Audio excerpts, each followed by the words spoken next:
I have never asked God one time in 29 years to keep me sober. Never asked him once. I've thanked him a million times, but I've never asked him once to keep me sober. Because that's not the way I read my book. The way I read my book, it says here are the steps we took. When we took them, something happens. When we don't took them, nothing happens. So, I told Father Barney, I said, I've never asked God to keep me sober. He says, why not? I said, I think that's not his business. I think it's my business to do these things, and it's his business to take care of them. And he does it. I don't have to tell him what to do about his business. And you guys told me what to do about mine. And I do it. Here are the steps I take. I'm sober. And many, many good things have happened in my life, including the disappearance of the related disorders, which I didn't spend 5 seconds on. Not 5 seconds did I spend trying to get my wife back, or the kids, or my job, or my health, or my sanity. And somehow or another, it sort of all fell together. So God's will for you and for me is fulfillment, peace, and joy. The gift of God was made at the foundations of the earth. What you came here looking for, you came looking with. But we have to find it where it is, and it's right here. And it's an inside job. It's an inside job. Uncovering, discovering, and discarding is Alcoholics Anonymous. It's a fascinating way of life, and it gets better for 29 years to my certain knowledge. And I suspect it's going to get better forever. World without end. Amen. God bless you all. That's it.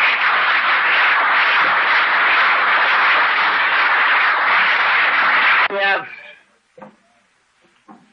talked about the fact that everything that we were conditioned to believe was true about life in home, school, and church has had to be reversed since we grew up a little bit. And, of course, this includes getting out of our own way. Self-discovery. It includes surrender, when we were conditioned to believe that surrender was for the weak. Strong man wins, a weak man surrenders. So, we had to run our own lives. We had to win the battle. In this new way of life, we have nothing to win, nothing to prove, and we're not going anyplace. Nothing to win, nothing to prove, and we're not going anyplace.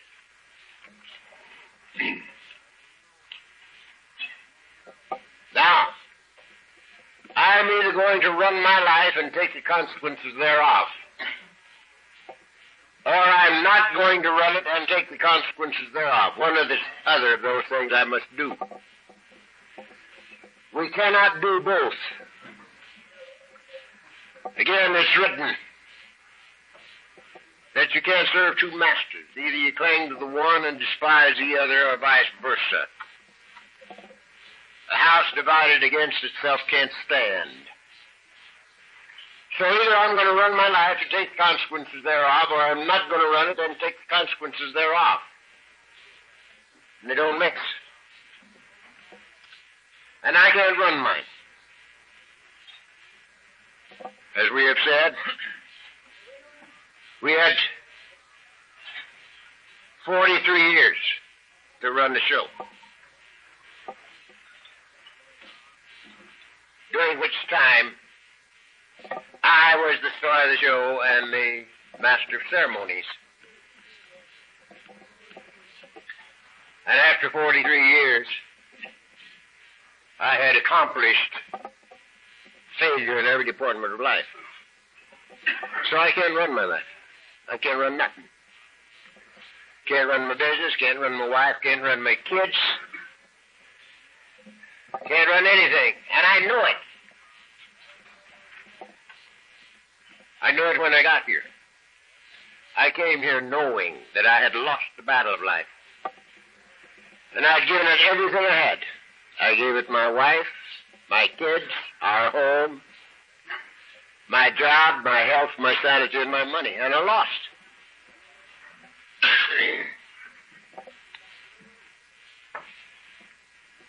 So I can't run my life. It's no big deal as far as I'm concerned, however. Because I don't need to. Because I've lived for 29 years in total expectance of guidance and direction.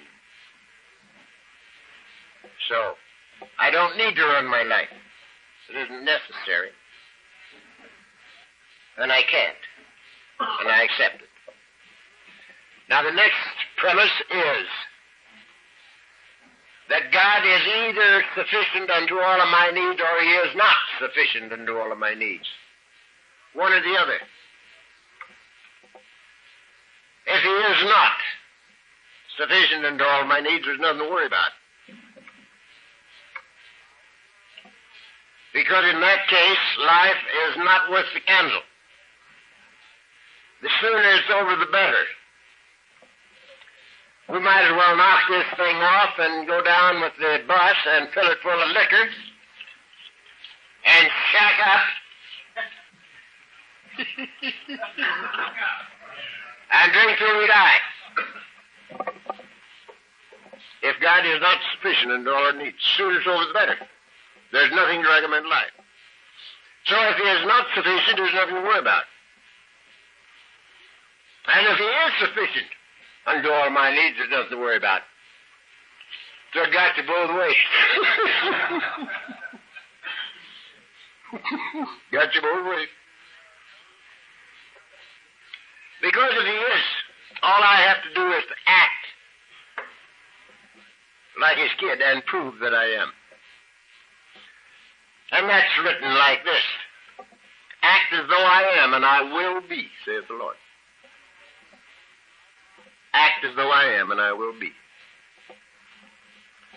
So, that's all I have to do. To act as if it were true and prove that it is true.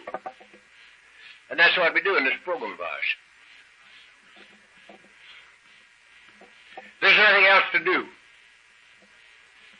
There's nothing else to do because we've already lost. We've already been to human power.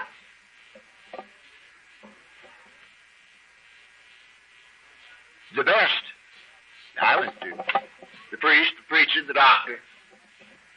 And as we said, to the guy who knew more psychiatry than there is. And every one of them talked to me about willpower, backbone, and stand up and be a man. Every one of them. Because, you see, prior to 29 years ago, almost nobody knew anything about alcoholism. The people I went to see, the authorities, did not know anything about alcoholism. And they couldn't help me. And I didn't know anything about alcoholism, and I couldn't help myself. So I had to keep right on drinking until the bottle killed me. Before I could even come here to investigate.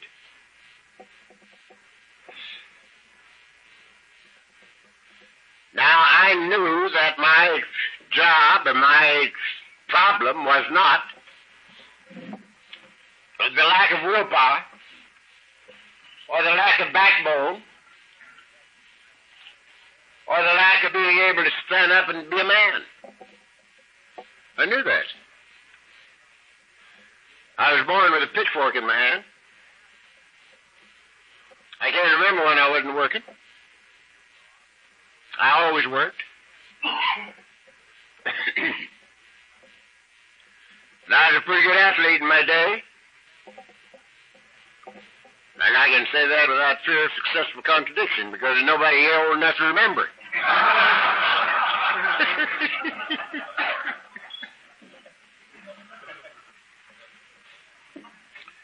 And my backbone had never given me the slightest trouble.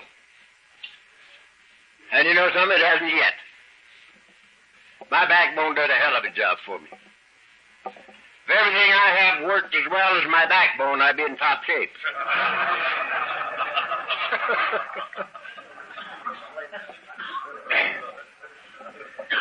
If you want to make a question on that, talk to me tomorrow about it. So, it isn't backbone. It most certainly isn't willpower. If there is ever a group of people on the face of the earth who has willpower, it's the drunks of the world. Boy, we got willpower to burn. I could get whiskey in Kansas on election day if it fell on Sunday. It depended only on how high I was walking off the sidewalk, how long it took. Any place in the country. If the need was great, it didn't take very long to get a jug. Every time I hear these earth people talking about backbone, willpower, I want to ask them one question. How many of them ever crawled a mile in the mud after dark just to get a bucket of ice? It's part of the course for a drunk, you know. We got willpower to burn. And in the standing up and being a man department, we can give them cards and spades. If there's ever a bunch of philosophers on the face of the earth, it's the drunks of the world. We have all the answers for everybody but us.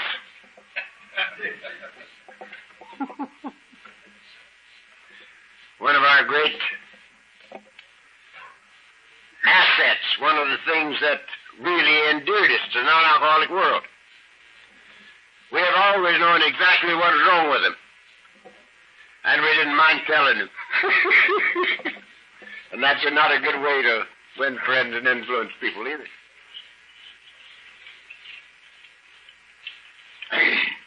We're a great bunch of philosophers. You could go right now into any bar in this part of the country and ask the first drunk that you bumped into any question that popped in your head, and he'd tell you. You wouldn't stammer and stutter. He wouldn't say, I don't know. He'd tell you. A great bunch of philosophers. So, I knew all the time that my problem was not willpower, backbone, and standing up and being a man. But I didn't know what it was. So,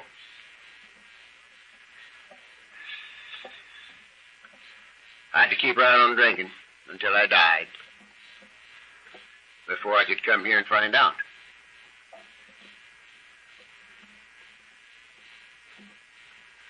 Now, this isn't any criticism of the doctors or the preachers or the priests or the psychiatrists, because they didn't know. And back in those days, they did not know. It's a comparatively recent thing that doctors and priests and preachers and psychiatrists, a great percentage of them, have made it their business to find out something about the disease of alcoholism. And they can presently tell us. And tell us where we can go for help. But in my day, this was not true.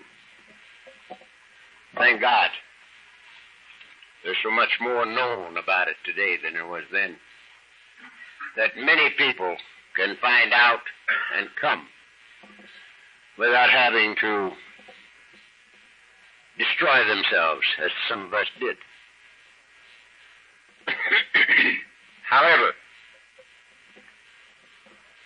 Mrs. C says to me quite often, supposing I had have known something about Al-Anon back in the days when you were drinking, supposing Al-Anon would have been here, and I was in it, and I was knowing a little bit more about how to handle you or how to treat you. Not handle me, but how to treat me. Do you think that it would hasten you into the society before you came?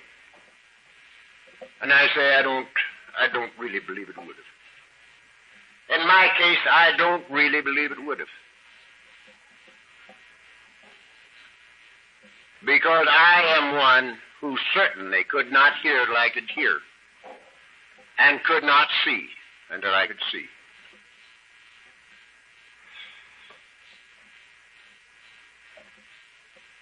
As I told you the other day, I read Jack Alexander's article in the Post. In 41, and 5 years later, I remembered that I'd read it. I was 4 sheets in the wind when I read it. And I remembered only 2 things about it. That drunks helped drunks and didn't drink. And they called it Alcoholics Anonymous. And that's why I said to myself, if I ever live to get out of this bed, I'll find AA.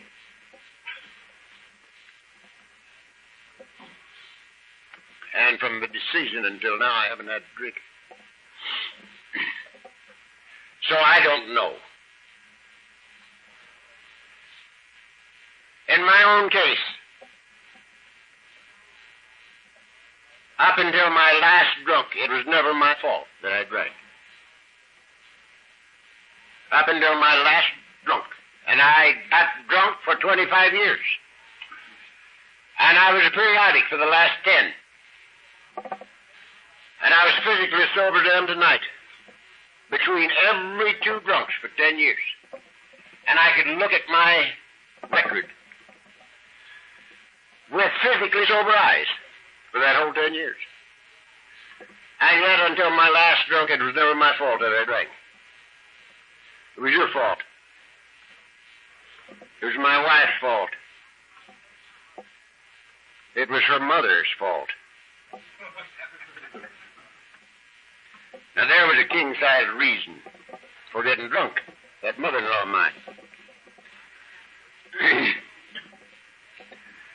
Reminds me of a little story I picked up from Al Badger in Dallas. Al's gone to the big meeting. He's a hell of a guy. He was about 3 or 4 months before me in the program. He was sober till he died a year or so ago. And he was a great storyteller, and he told this story. He said there's 2 drunks who met on the street. And one of them says to the other, how's things? Oh, he says, not good. Well, he says, that's bad. He says, not so bad. He says, I got married. Well, he says, that's good. He says, not so good. He says, I got my mother-in-law, too. Well, he says, that's bad. He says, not so bad. She's got money. He says, that's good. He says, not so good. She wants to boss everything. He says, that's bad. He says, not so bad. She bought us a house. He says, that's good. He says, not so good. The house burned down. Well, he says, that sure is bad. He says, not bad, brother. He says, she burned too.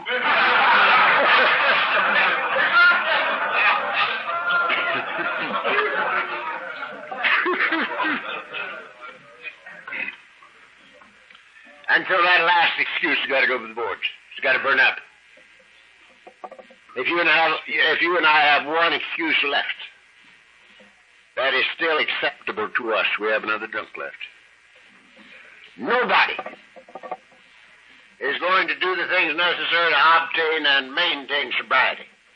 If there is any way to pin this on to anybody else, your mother-in-law or your boss or anybody else, we're not going to do it.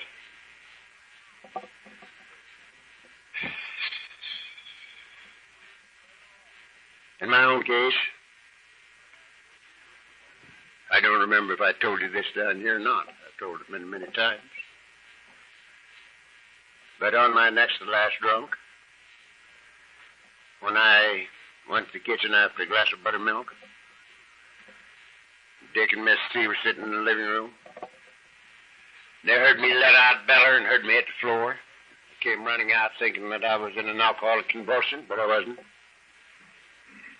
I was just lying there on the kitchen floor as peaceful as anybody ever saw, doing nothing, but they couldn't wake me up.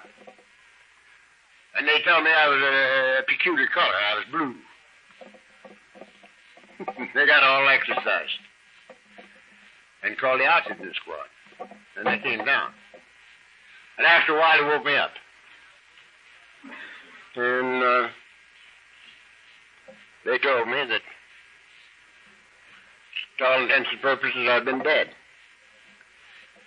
That they'd had a hell of a time bringing me to, and nobody'd ever bring me to again under those circumstances. And he told me if they were me, they wouldn't do that anymore. I remember I told you that. But I did it again. But the thing I want to tell about this time is this. That about 24, 36 hours after they'd brought me to, I was able to get the old dirty bathrobe on and start walking off this drunk. Now, that's the way I had to sober up. I never heard of an easy way to sober up until I got to Alcoholics Anonymous. The only way I could sober up was to die until I could live. And I did it mainly walking. Now, I've got the old bathrobe on, and I'm walking up and down the living room floor, back and forth, sweating, freezing, shaking, dying, and walking. Miss C was standing over the fireplace. And I was walking away from her. And she said, Chuck, don't you think you might get a little help if you'd read the book Alcoholics Anonymous?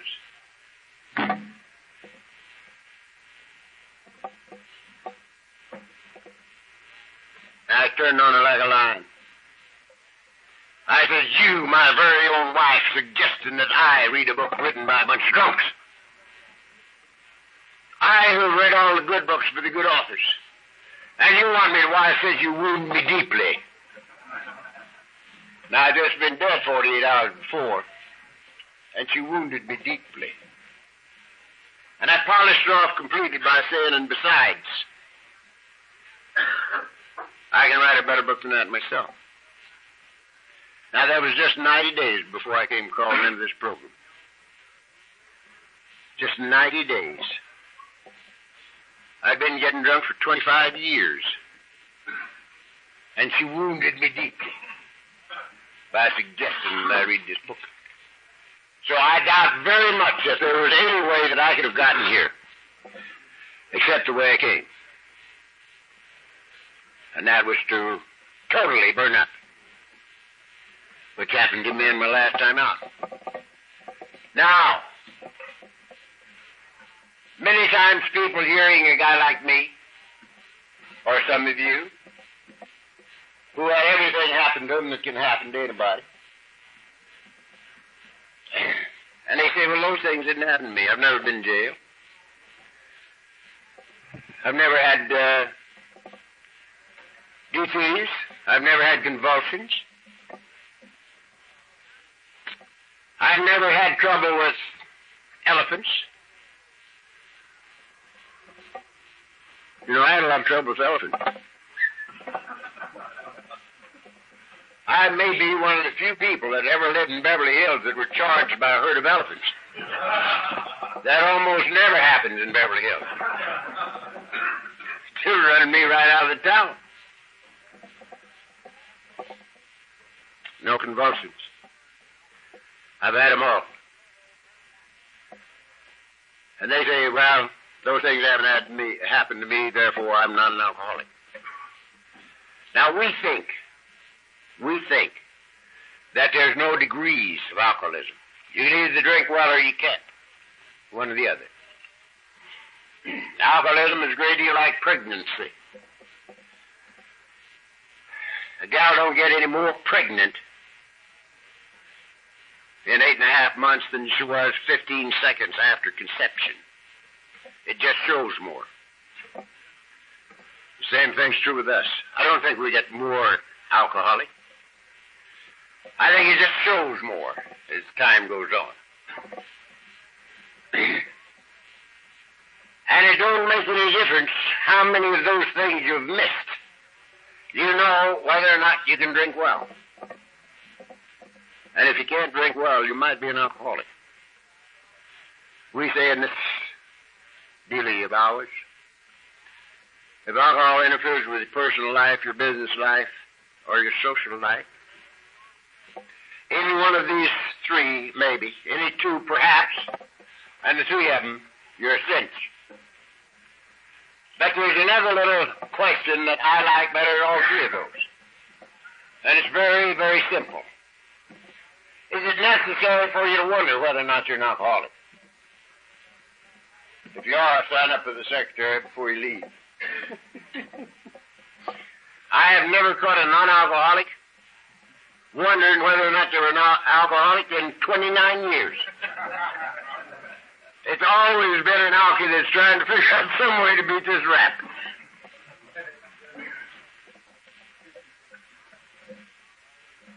So it isn't how much or where or when. It's what it does for you. I'm mindful of a number of years back, we had a doctor in San Francisco, quite a member of Alcoholics Anonymous.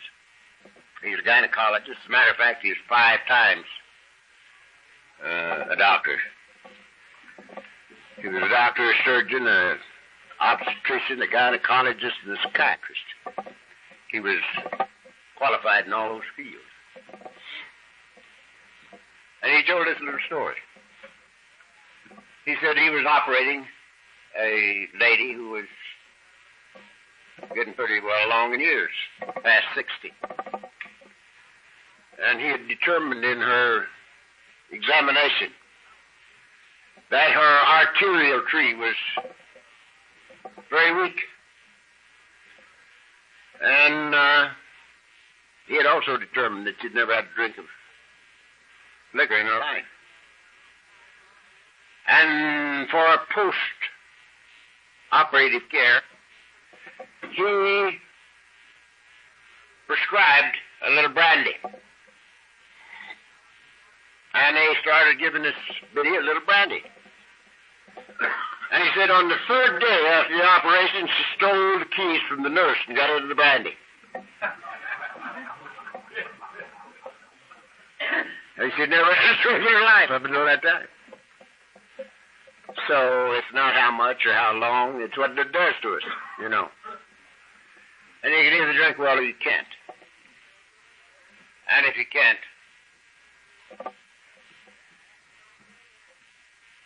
this program is for you. And the quicker you embrace it, and the quicker you do something about it, the better. Because alcoholism gets worse, never better, in its manifestation. I'm actually 29 years worse off so far as success for drinking liquor is concerned than I was when I got here. And I know it. I know it, and I don't have to take a drink to prove it. But because I have been close to and active in this program for the whole time I've been here. And when you're close to and active, and all you got to do is keep your eyes open. Your friends are forever taking that drink for you. So you don't have to take it. They do your experimenting for you if you keep your eyes open. Now, there are 2 or 3 little things that I want to add to this before I take off.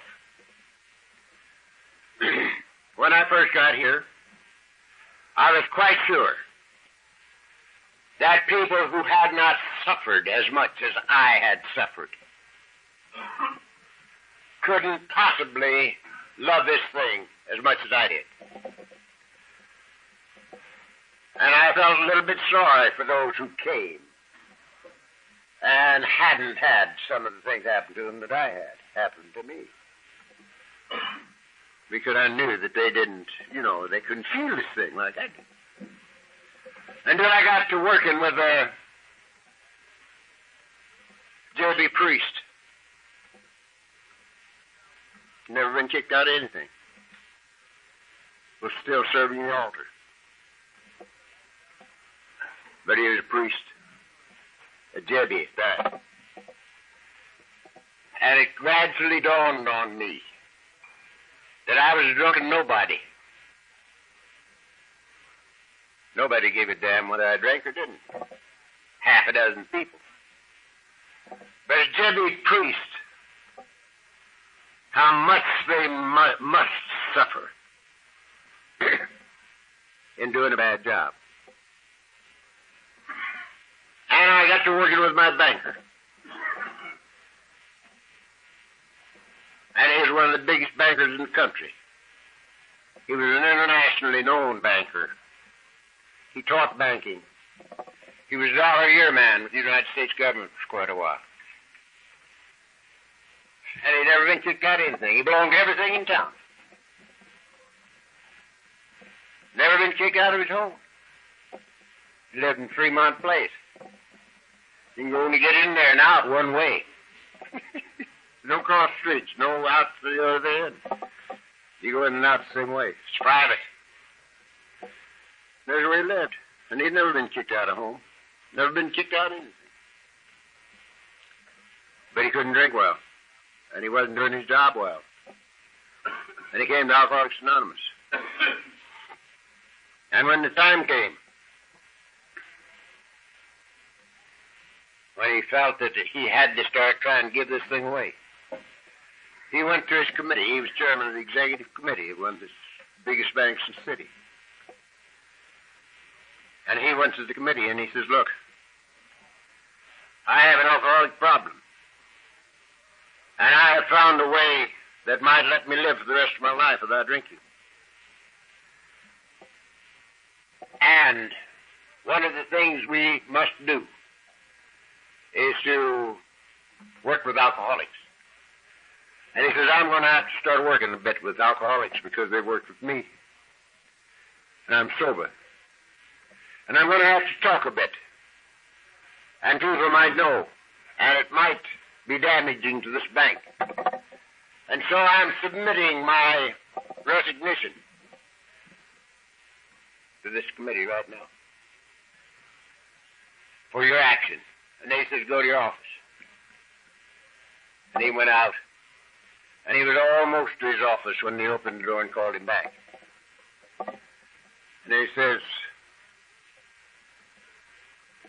whatever you feel that is necessary for you to do, do. And we're with you 1,000%. Isn't that beautiful? And this was one of the most humble men I've ever known in my entire life. Up until the time he died. He's the guy that allowed me to buy my business.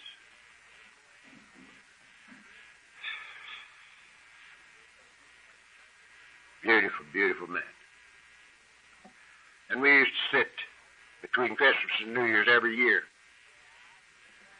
and have lunch in the California Club, which he belonged to. I didn't. But he did. He belonged to everything. And he'd sit there and tell me that that lunch with me between Christmas and New Year's every year was a high point in his year. And I'd sit there and bawl like a baby. Fabulous man. Never got kicked out of anything. But how he must have hurt. How he must have hurt. So I had to come to see that it's not possible for you and for me to decide how much somebody else is hurt. We don't know what's going on inside of somebody else.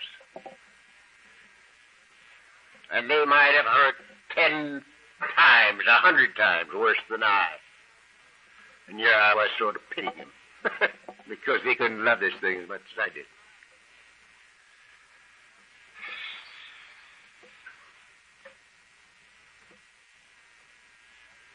Also, I knew very well that when people didn't practice these principles like I thought they should, they couldn't stay sober. Our book tells us we cease to fight anything and anybody, or everything and everybody. We cease to fight. We had an old boy in our group in Beverly Hills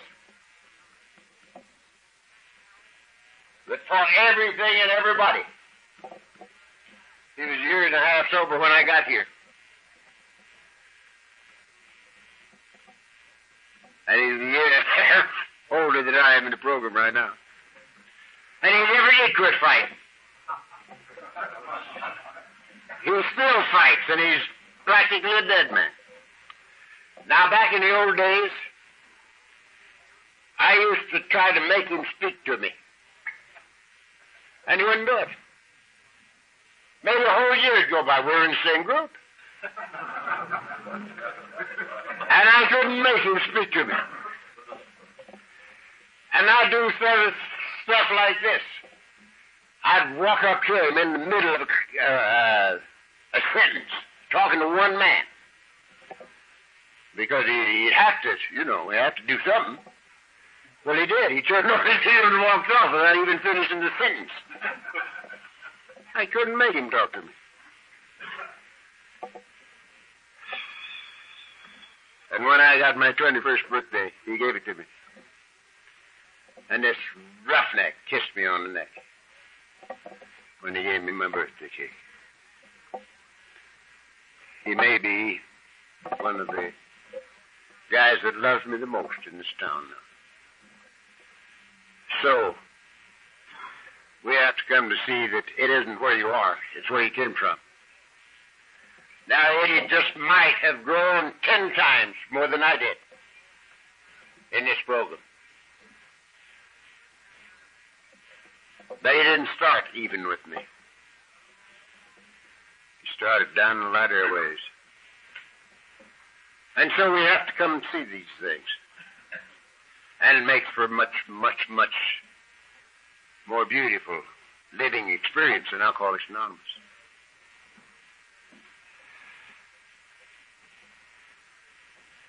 Now, there's a little verse in the book which I won't quote because Doctor don't want me to. But it says this.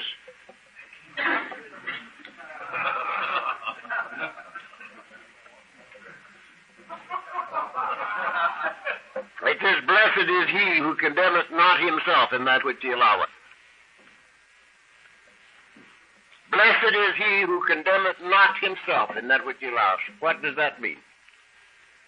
I believe it means that if you can do a thing without condemning yourself, it's not so bad. But if you condemn yourself for it, you better jolly well quit it. It'll kill you. And I think this is one of the greatest differences between a good old Saturday night drunk and an alcoholic.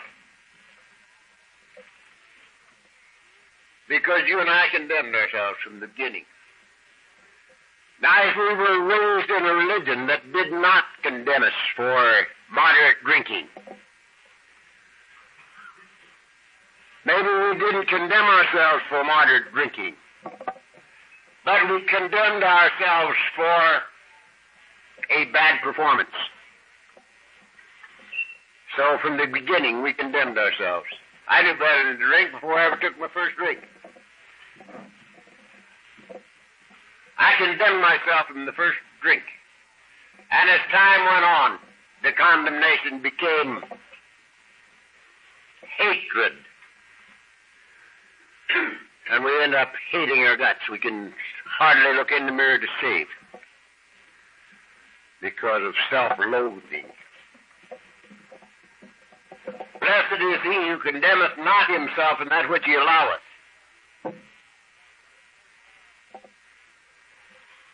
Now again, this tells us this, that there's no particular way that you can classify so-called sin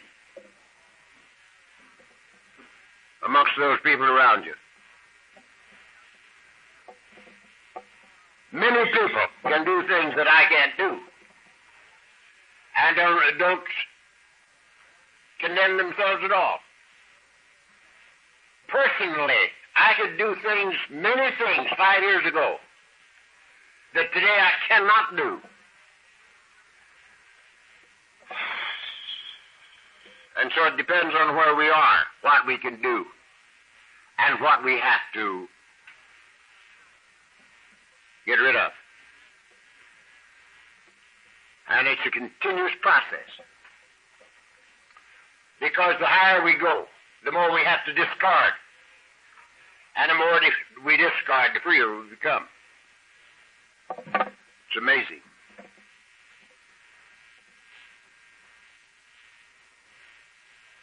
There's no such thing as the meaning of a word. Now this blows my mind. And the way it came about, I got to thinking some time back that the first 2.5 pages in chapter 5, which add up the end of C to about 450 or 60 words. That's all there is. And I never counted them, but I think that's about it. And I have gone through that not less than 25 and probably nearer 30,000 times in 29 years. About them, they're new. The words remain the same, but we don't. And it depends entirely where we are, what they mean. And they will always be more meaningful.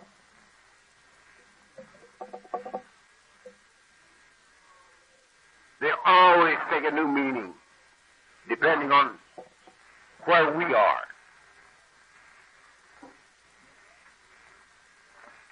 And we'll be walking up this ladder forever, world without end, amen. Now here's another thing I like to think about, sitting up there on my hill. I believe that I'm right in this, and if I'm not, one of you sailors can correct me. I think that when you're sitting in a boat at water level, on a clear day, the horizon is 7 miles. I think that's as far as you can see.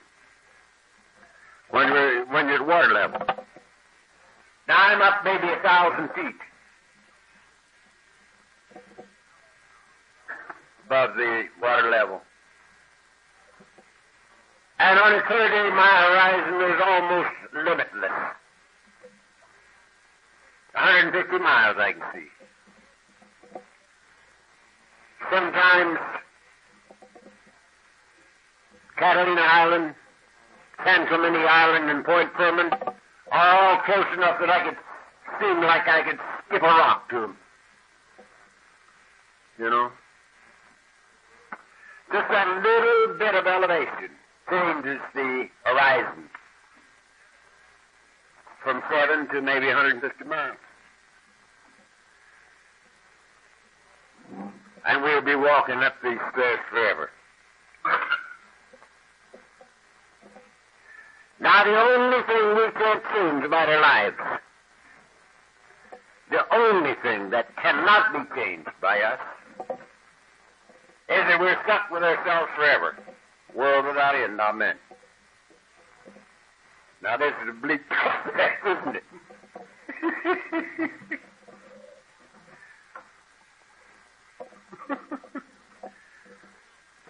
We get to thinking about committing suicide, you know. You can't make it. You can't make it. You're stuck with you forever. Everything else in life you can change. You don't even have to go home from here if you don't want to. You can go someplace else. You don't ever have to see your wife again if you don't want to. You never have to see your kids again if you don't want to. You don't have to stay in California. You don't have to stay in the United States. You can change everything in life but one. You can't get away from you. You're stuck with you forever. I'm stuck with me forever. Now it would appear that when we get here, they would try to teach us how to be friends with ourselves. But they don't. They teach us how we have to work with other people. Be sure that we make a good impression on the neighbors and the people around us. You know? We have to show respect to our elders, particularly the priest and the preacher, and mother-in-law. But they don't tell us how to get along with us, how to become friends with ourselves. Now, in my opinion, sobriety, the definition of sobriety is the ability to live comfortably, peacefully, and joyously with me. This is sobriety. Thing short of it is partial sobriety. When I got here, we didn't think of these things. When I got to the program, all of us thought if we hadn't had a drink today, we were sober. And we talked much about putting the plug in the jug, putting the plug in the jug, putting the plug in the jug. I never had any problem putting the plug in the jug. I was periodic for 10 years. And after every drunk, I put the plug in the jug. Periodics have to get sober. No way a periodic can keep from getting sober. Because we're pigs. We drink everything there is that's too thin to chew. And we drink it all. The time one comes when we can't get it down, we can't get it up, and we can't live and we can't die. So we have to get sober. So I never had any problem putting the plug in the jug. I quit forever. With and without a thalamote.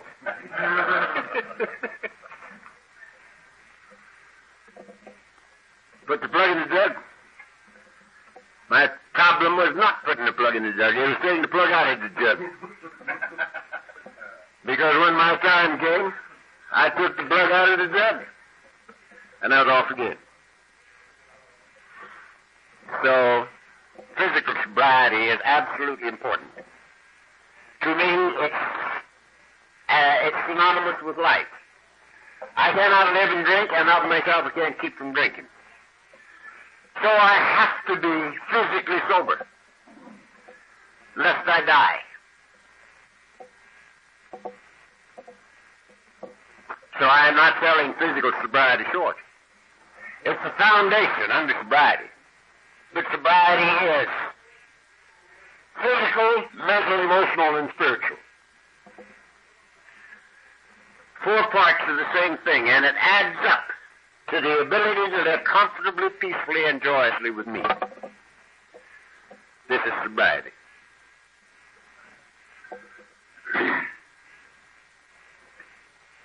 Now, this program is more important to me today than it was 29 years ago.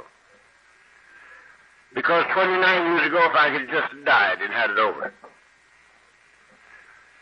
it would have been the greatest thing in the world. I was born knowing that suicide wasn't an answer.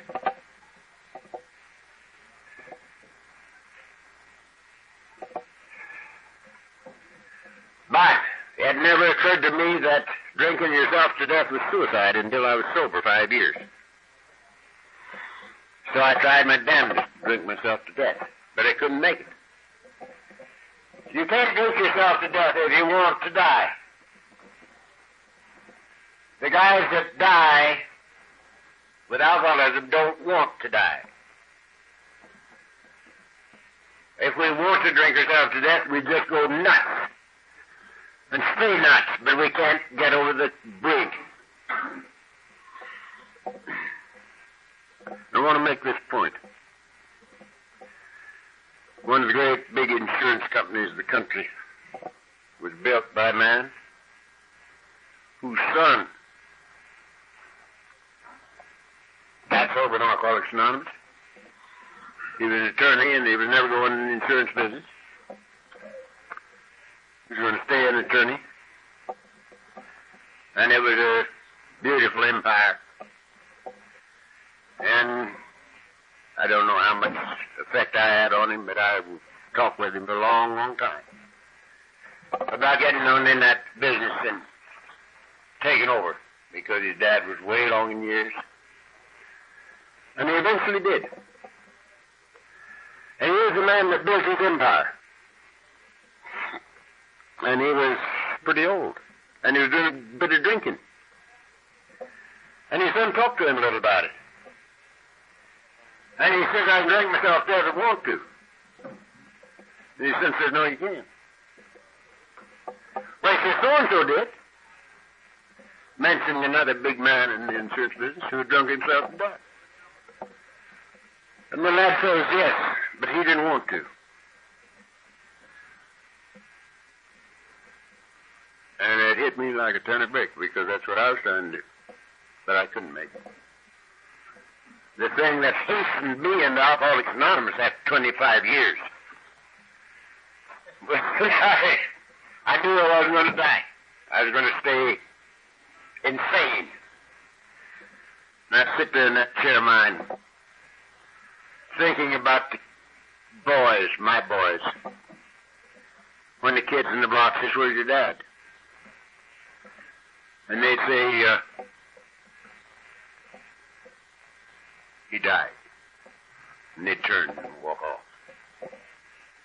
Because they couldn't tell him I was in Patton. With just enough left to know how to tie my shoes and why I was there. You know? That kind of dreaming drives you nuts. It drives you nuts. So it helped to drive me in here.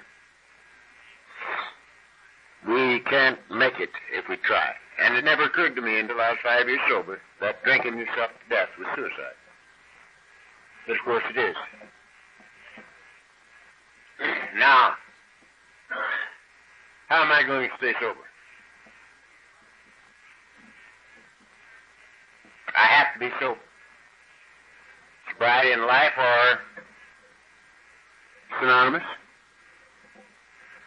How am I going to stay sober? I'm going to so perform that I'm comfortable right here.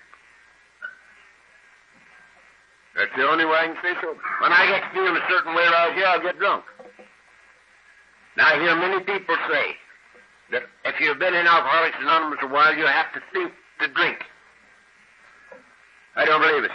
I don't think you have to do anything but quit doing the things that keep you comfortable right here. And you wake up drunk. Because, you see, you and I know a way to stop that big hurt. And if we allow it to hurt like it used to hurt, we'll be just as drunk as we were in the old days. And we don't have to think about it at all. Just quit doing the things that keep us comfortable right here. Now, I believe with the doctors that alcoholism is a disease. I believe that it's terminal. I believe that it's a disease of a twofold nature, knowledge of the body coupled with obsession of the mind. I accept all this. But I do not believe that that's all there is to the disease of alcoholism. If it is merely mental and physical, a good internist and a good psychiatrist could take me apart and put me back together, and I'd tick.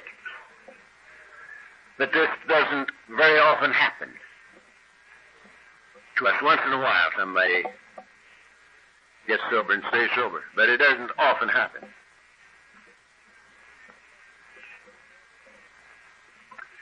So, there must be something else to this deal.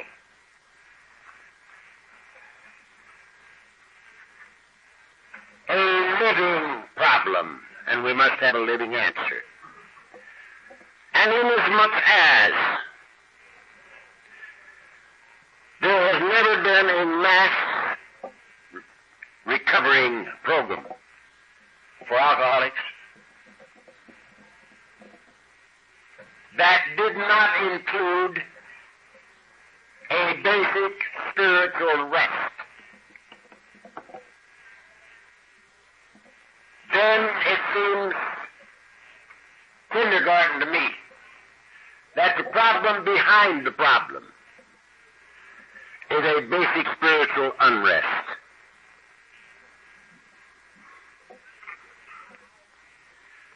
Now, I say often when I'm about ready to quit talking,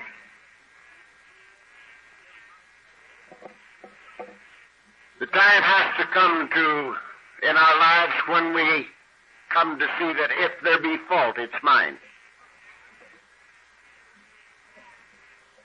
If there be fault, it's mine. And I say if there be fault because I don't believe there's fault. I believe that you and I are the victims of a combination of characteristics which came with us that made it impossible for us to integrate ourselves into the life that we're born into this so-called civilization that we're born into.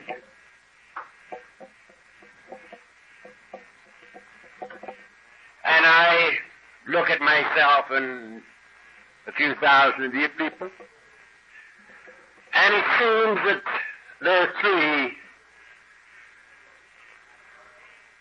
characteristics that are common to all of us, so common that they're so easy to see. In every one of us, regardless of race, color, creed, religion or the lack of it, education or the lack of it, which side of the tracks we were born on. Don't make any difference. Every alcoholic that I've ever known, almost throughout the world,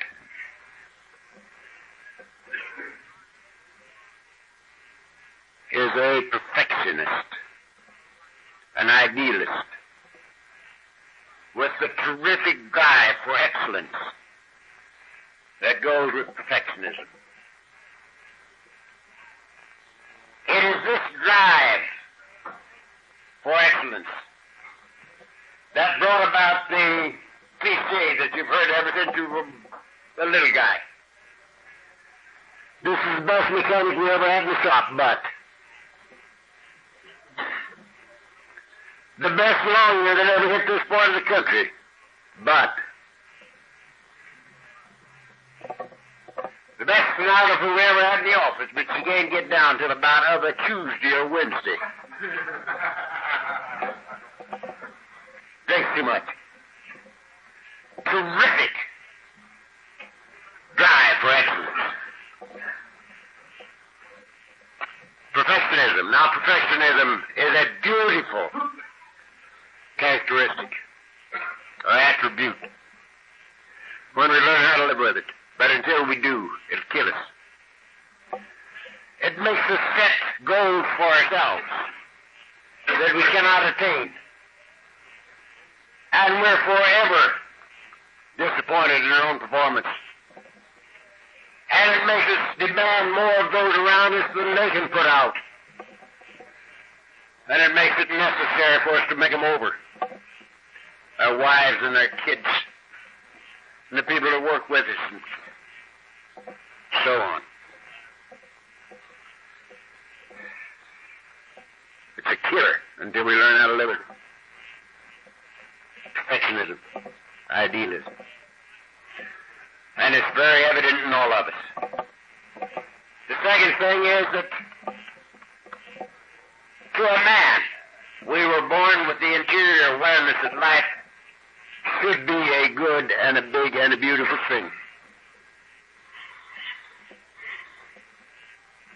I knew when I was 6 years old that life should be like it is now. My insides proclaimed it. But I looked at it and it was cheap and it was dirty and it was ugly.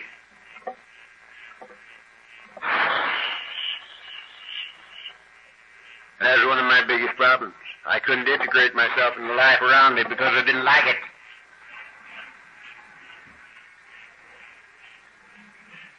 There was a scene, if you remember, in the days of Wine and Roses. It just closed the heart out of me, and I haven't had a drink for 29 years. Every time I think of it, it does me in. This gal had come back to her husband's apartment to try to talk him, her ex-husband's apartment, try to talk him into rejoining her in the drinking world. And he'd gotten into Alcoholics Anonymous. And he was begging her to join him in this new way of life. She was standing looking out the window, high above New York City. And she finally says to him, I can't.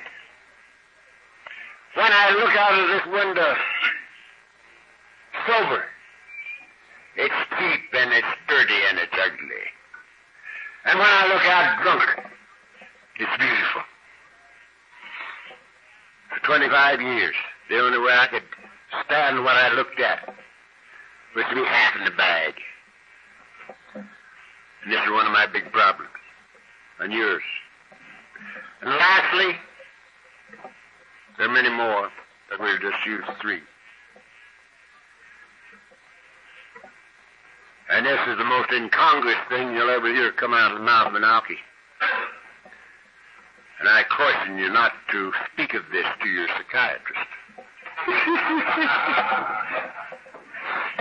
We are a highly sensitive people. Now, ain't that something? When there we lay in the gutter, and the pig got up and slowly walked away. We're a highly sensitive people. That's the reason that the psychiatric world, from one end of the world to the next, has labeled us as being emotionally immature. They're one of them. We're emotionally immature. I don't believe it. I think that we have several times the capacity for feeling that the psychiatrist has. If the psychiatrist came in and found me lying there on the floor in front of my big window so drunk I couldn't even get up, crying my eyes out over a beautiful sunset. Emotional immaturity.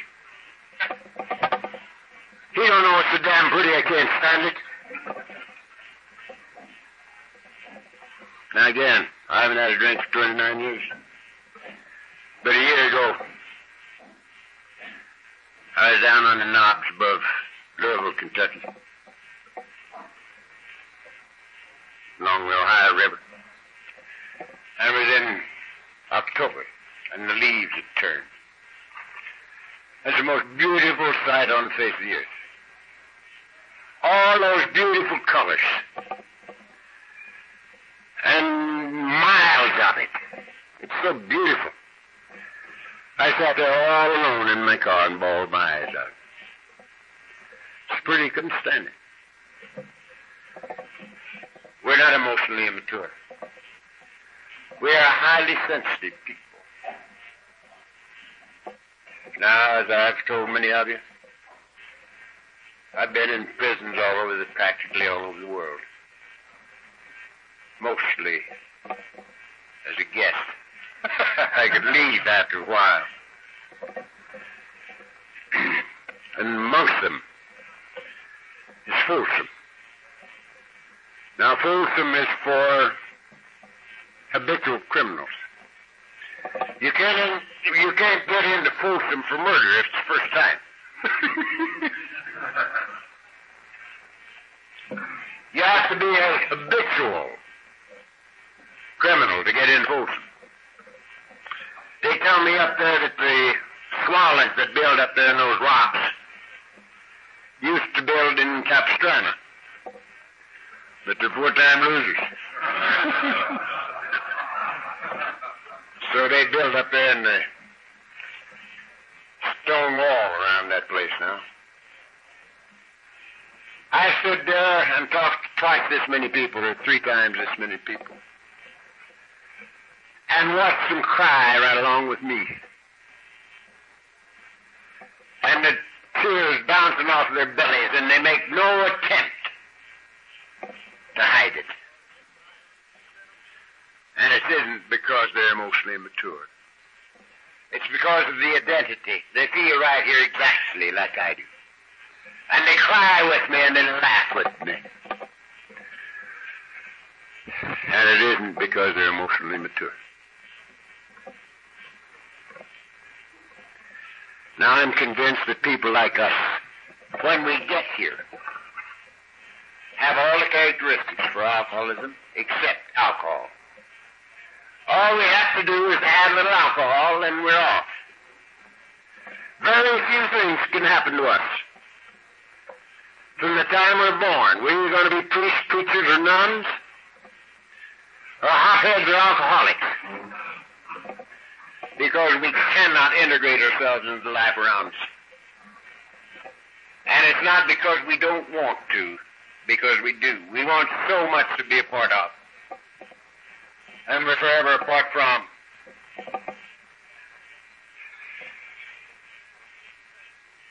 And so, this is our problem, a basic spiritual unrest. Unfortunately, the teachers don't know the answers. I bury a few people. I think I told you I had 2 this week. Monday and Tuesday, I had funerals. 2 months ago, I was asked to give a little eulogy for a 16-year-old girl who had taken an overdose.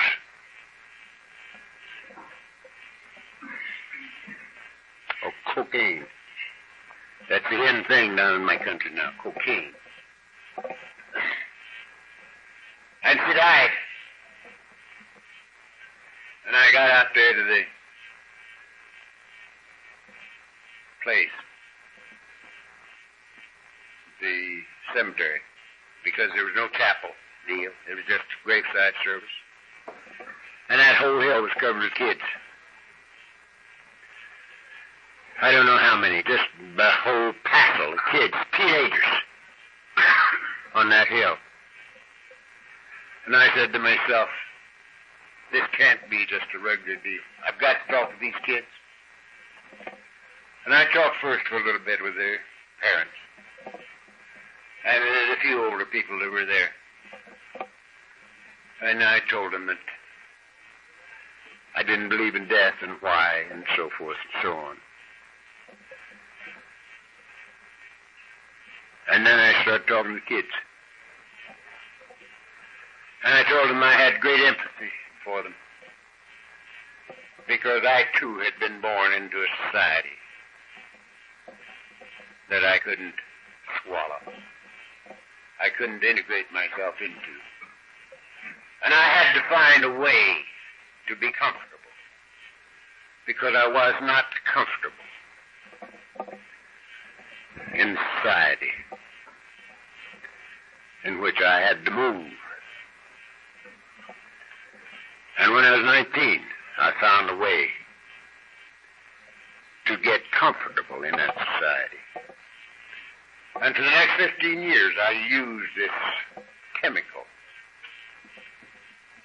for an answer. And it was an answer. For the first 15 years. But after 15 years, my answer turned on me and became a problem. And in the next 10 years, it made it necessary for me to find the right answer.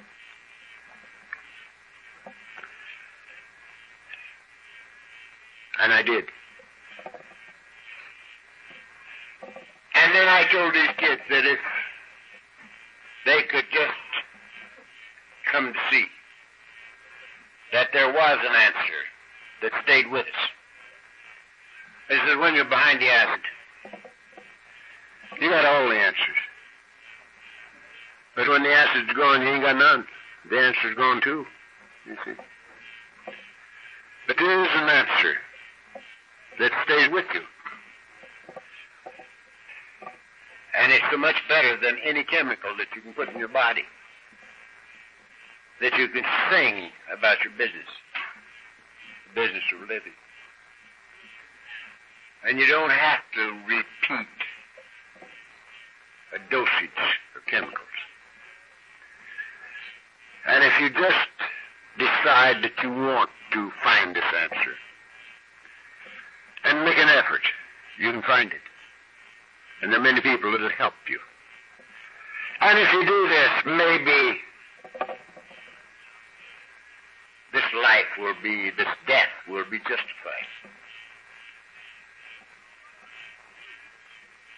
Her mother called me the early part of the week.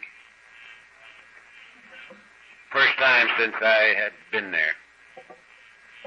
And she said there was quite a movement amongst the teachers and amongst the students to find an answer to replace this stuff. And she told me about some guy that thrown his house open to kids there in Laguna Beach. And they wanted me to come down there last Friday, but I had to do something else, and I couldn't go. Friday a week. But isn't that beautiful that they might now be looking for something that might take the place of this chemical deal? And I want to close with this little story.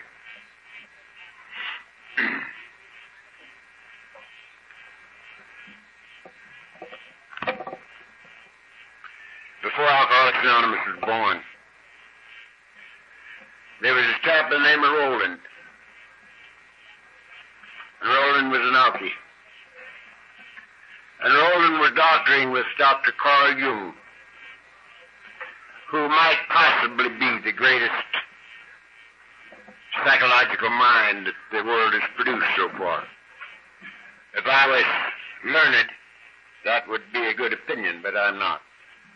But to me, he was tops.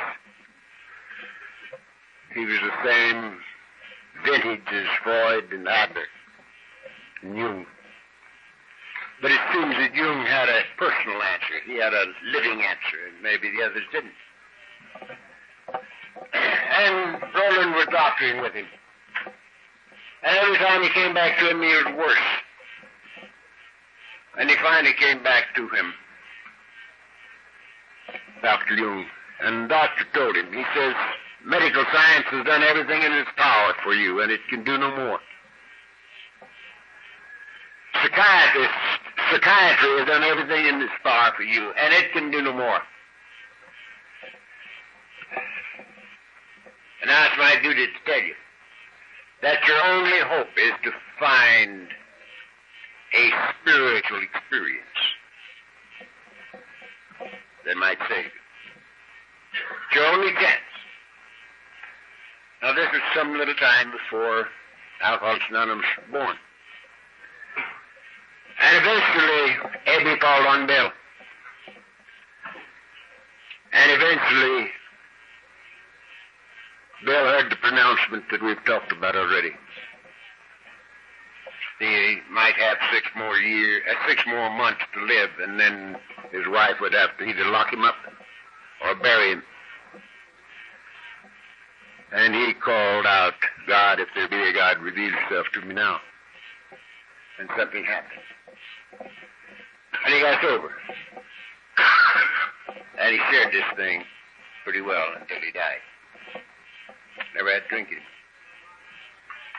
Now, after he and Dr. Bob and some of the rest of them had worked out this formula and had proven that it worked if you and I work it, and had put it in this book for us, Bill heard about Roland and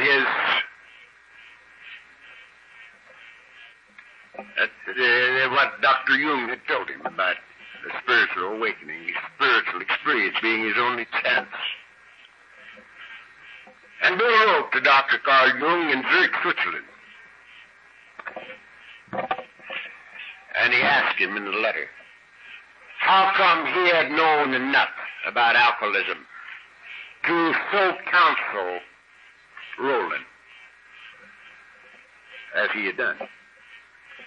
And Dr. Jung wrote back, and he told Bill, in essence, that he had always known that the alcoholic's problem was his search for unity. His search for unity, and he couldn't find it.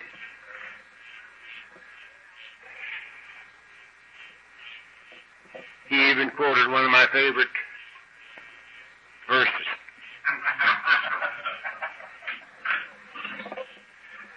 As the heart, H-A-R-T, as the heart panteth after the water brook, so panteth my soul after thee, O God. He'd always known that this was the alcoholic's problem. His attempt to find unity with the life around him and with the God that made him. And when he found the bottle, it seemed to be the missing ingredient. It seemed to let him live a little bit more comfortably with himself and in the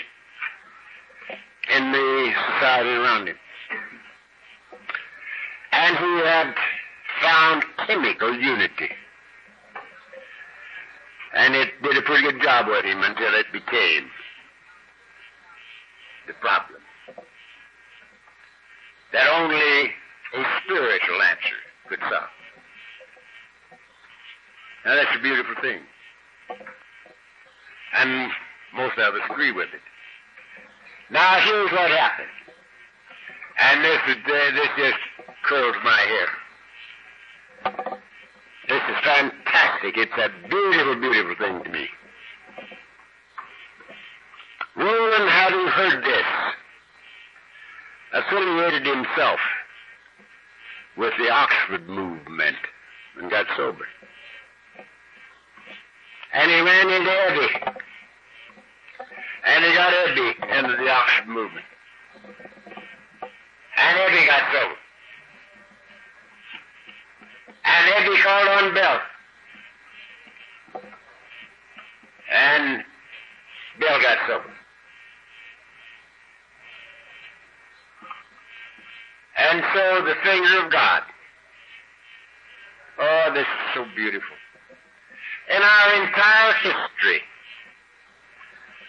the finger of God is so evident all the way through it.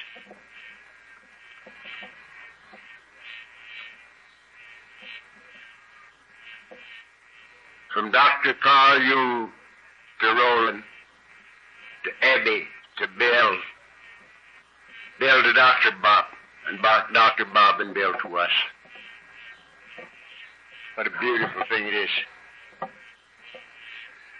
And how fortunate are we, I believe us to be, the most fortunate segment of humanity, of God's kids.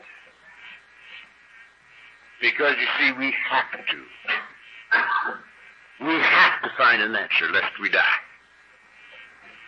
We come here not looking for God, or to get our wives back, or to get the love of our kids back. Not even looking for help, in many cases, like my own. But just a way to live one day at a time, without drinking, so that we might rub out a little of the record. And we find that the formula for sobriety and the formula for the good life and the formula of God are all the same. And we find an answer that makes the chemical unnecessary. And it's an answer that don't stay in the meeting when we leave. It goes with us. And we're never alone anymore. How fortunate can a man be? God bless you. Thank you very much.